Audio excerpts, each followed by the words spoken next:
یہ 17 رمضان المبارک ہی یوم وصال ہے شہزادی سید الکونین زوجہ ذوالنورین اور خالہ حسنین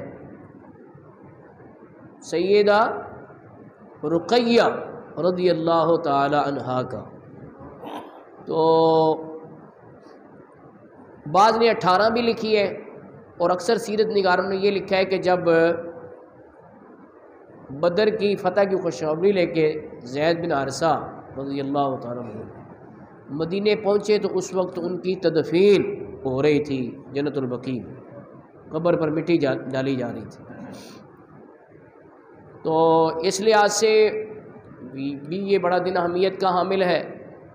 اور پھر 17 رمضان المبارک کو آپ جانتے ہیں کہ کفر و اسلام کا پہلا معرکہ، جسے قرآن کریم میں یوم الفرقان کہا گیا ہے۔ یوم الفرقان کا مطلب کیا ہے؟ حق اور باطل میں فرق کرنے والا۔ تو حق اور باطل میں فرق تو پہلے ہی تھا، تو اس کو یوم الفرقان کیوں کہا گیا؟ تو اس کا جواب یہ ہے کہ عرب کی تاریخ میں پہلی جنگ ہے جس میں کہ قبیلے کی بنیاد پہ جنگ نہیں ہوئی، رنگ کی بنیاد پہ، برادری کی بنیاد پہ جنگ نہیں ہوئی۔ اس سے پہلے کیا ہوتی تھی؟ برادری کی بنیاد پر جنگ ہوتی تھی، اور کیسی؟ کبھی پانی پینے پلانے پہ جھگڑا، اور کبھی گھوڑا آگے بڑھانے پہ جھگڑا، اور 30 40 سال جنگیں ہوتی رہتی تھیں۔ لیکن وہ کی تھی کہ ایک بندے کی لڑائی ہوئی نا قبیلے کے، تو باقی سارے اس کے جو قبیلے کے افراد ہوتے تھے وہ اس کا ساتھ دیتے تھے، چاہے وہ حق پر ہے یا نا حق ہے۔ ٹھیک ہے نا جی؟ لیکن یہ پہلی جنگ ہے بدر جو کہ مذہب کی بنیاد پر، عرب اس سے آشنا نہیں تھے، وہ برادریوں کی لڑائی ہوتی تھی قبیلوں کی، لیکن مذہب کی بنیاد پر یہ پہلی جنگ ہے جس میں ایک طرف باپ تھا، دوسری طرف بیٹا، ایک طرف چچا تھا، دوسری طرف بھتیجا، ایک طرف ماموں تھا، دوسری طرف بھانجا، ایک طرف بھائی تھا، دوسری طرف سگا بھائی، لیکن انہوں نے پرواہ نہیں کی صحابہ کرام نے، اور یہ بتا دیا کہ ملت کی بنیاد، قومیت کی اساس رنگ پر نہیں ہے، برادری پر نہیں ہے، نسل پر نہیں ہے، زبان پر نہیں ہے، بلکہ مسلم قوم کی بنیاد کلمہ طیب پر ہے، جس کو علامہ اقبال نے یوں بیان کیا تھا: اپنی ملت پر قیاس اقوام مغرب سے نہ کر، خاص ہے ترکیب میں قوم رسول ہاشمی۔ اور علامہ صحیح کر فرما گئے، مسلمانوں کو درس دیا ہے کہ مغرب کے تصور قومیت کہ جو ایک علاقے میں بستے ہیں وہ ایک قوم ہے، یا جو ایک رنگ کے ہیں وہ ایک قوم ہے، یا جو ایک زبان بولنے والے ہیں وہ قوم ہے۔ جیسے اب ہمارے یہاں کہتے ہیں اردو بولنے والی قوم، مہاجر قوم، یہ سب تصورات اسلام کے برعکس۔ اسلام کہتا ہے کہ قومیت کی بنیاد دین پر ہوتی ہے۔ جی علامہ اقبال ہی کہتے ہیں ان کی جمعیت کا ہے ملک و نسب پر انحصار، قوت مذہب سے مستحکم ہے جمعیت تیری۔ قوت مذہب پیدا کرو اپنے اندر جو آج کمزور ہے۔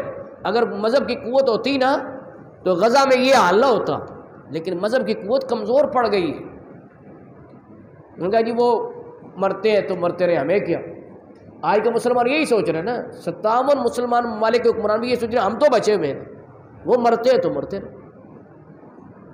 ایسی بات نہیں ہے، وہ مرتے ہیں تو مرتے رہے۔ کافروں کا طریقہ کار ہمیشہ سے یہ رہا ہے، ڈیوائڈ اینڈ رول۔ ان کو ماریں گے، اس کے بعد آگے وہاں رکیں گے نہیں، وہ آگے سے آگے چلیں گے کہ کون ہے ہمارے سامنے بولنے والا یا کھڑا ہونے والا، اس کو بھی مٹائیں گے۔ تو اس لیے آج سوچنے کا موقع ہے، غور کرنے کا موقع ہے۔ اللہ تعالیٰ سمجھ کی توفیق دے کہ یہ یوم الفرقان اس کو کیوں کہا جاتا ہے، غزوہ بدر کو۔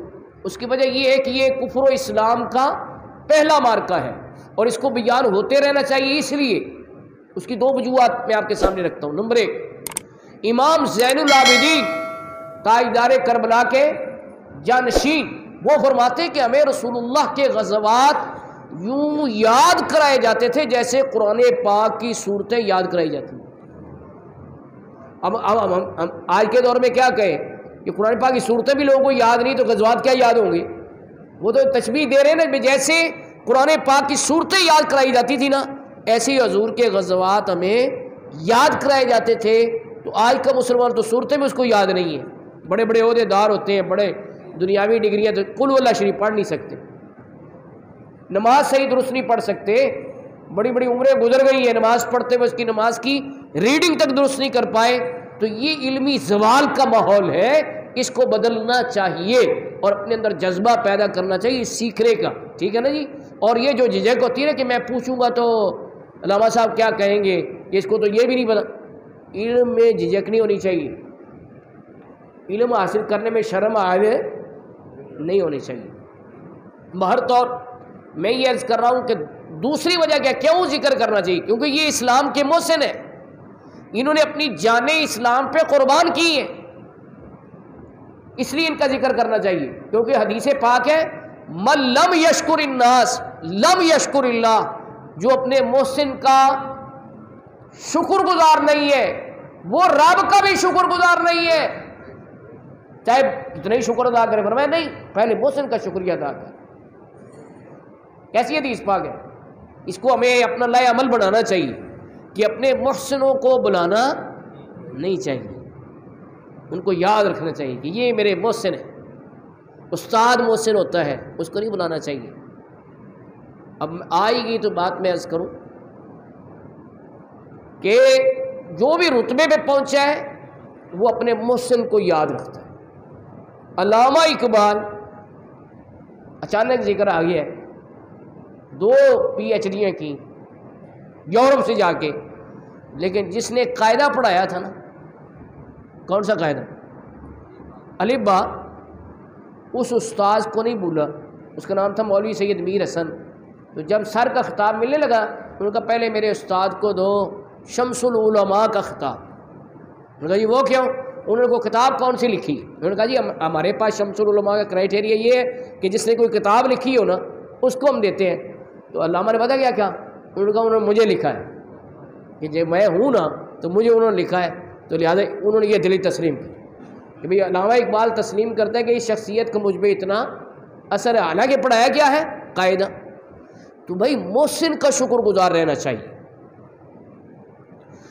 علی المرتضیٰ شیر خدا جن کا یوم شہادت 21 رمضان المبارک کو آ رہا ہے، ان کا ایک ارشاد سنیں گے اب حیران رہ جائیں گے کہ باب مدینۃ العلم ہے، لیکن شکر گزاری کے جذبات کا عالم یہ ہے کہ فرماتے من علمنی حرفا فقط صرت له عبدا، کہ جس نے مجھے ایک حرف پڑھایا، دیکھو لفظ نہیں کہا انہوں نے، حرف کہا۔ حرف کسے کہتے ہیں؟ جو الفابیٹس ہوتے ہیں، لفظ جو ہوتا ہے نا وہ حرف سے مل کے بنتا ہے، ٹھیک ہے؟ حرف پہلی شکل ہے۔ تو حضرت علی المرتضیٰ فرماتے ہیں جس نے مجھے ایک حرف پڑھایا، ایک حرف پڑھایا، اس نے مجھے اپنا غلام بنا لیا، چاہے تو رکھے چاہے بیچ دے۔ اس حد تک محسن کا پاس کر رہے ہیں۔ تو علامہ اقبال ایک جگہ اپنے استاد کے بارے میں کہتے ہیں مجھے اقبال اس سید کے گھر سے فیض پہنچا ہے، پلے جو اس کے دامن میں وہی کچھ بن کے نکلے ہیں۔ تو اس طرح سے اپنے محسن کا اعتراف کرتے رہنا چاہیے، اس سے ہی برکت ہوتی ہے۔ تو یہ اچانک 2-3 باتیں میرے زبان پر آ گئیں اس حدیث کی تشریح کرتے ہوئے کہ جو محسن کا شکر گزار نہیں وہ رب کا بھی شکر گزار نہیں ہے۔ رب کا شکر گزار تب بنے گا جب وہ اپنے محسن کا شکریہ ادا کرے۔ اور شکریہ کیسے ہوتا ہے کہ زندگی ہے تو کوئی میل ملاقات، حال احوال، کوئی خدمت، کوئی تحفہ، اور اگر فوت ہو گیا ہے تو ذکر اچھے لفظوں میں اور ایصال ثواب۔ کیا کرنا چاہیے؟ جو بھی محسن ہے اس کو ایصال ثواب۔ تو یہ ہمارے محسن ہے اصحاب بدر، تو آج ہم ان کا تذکرہ کریں گے انشاءاللہ العزیز۔